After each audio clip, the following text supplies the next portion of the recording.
আমি এখন আছি ঠাকুরনগর ঠাকুরবাড়িতে। এই বাবার পুজো দিলাম। আমাদের হরিনামে যারা মাতোয়ারা তারাই হলো মতুয়া। ঠিক আছে, বাবার পুজো দিয়ে দিয়েছি, মায়ের পুজো দিয়ে দিয়েছি। এখন আমরা মন্দির পরিদর্শন আর কি করব। আর এখানে কামনা সাগর আছে আমাদের, সব দিকটা তোমাদেরকে ঘুরে দেখাবো। চলো, ছোটোবেলা থেকে আসতাম এখানে, আমার জন্মের পর থেকেই এখানে আসা। ঠিক আছে, আমার পরম সৌভাগ্য যে মা বীণাপাণির নামে আমার নাম রাখা হয়েছে বীণা। মা বীণাপাণি রেখেছে তো আমার নাম। হ্যাঁ, তোমার যখন জন্ম হলো এখানে এসে বললাম, মা বীণাপাণি বললো ওর নাম বীণা থাকবে রাখবি। আমি মা বীণাপাণি, মানে আমার পরম সৌভাগ্য হয়েছে মা বীণাপাণির কোলে খেলা করার।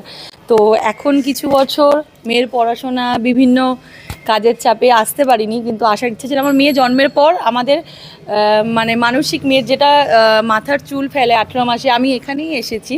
এখানে এসে পুজো দিয়েছি, এখানে আসা হয়। কিন্তু কয়েক বছর দাদা চলে যাওয়ার পর থেকে, যেহেতু মানে এটা ঠাকুর বাড়ি শুধু নয়, এটা হচ্ছে আমার বাড়ি মনে হয়। এই মাটির গন্ধ, এই আলো, এই বাতাস, এই গাছ চারিদিকে, যেন সব কিছু একটা মানে ভাষায় বললে বোঝাতে পারবো না কি আছে এটার মধ্যে।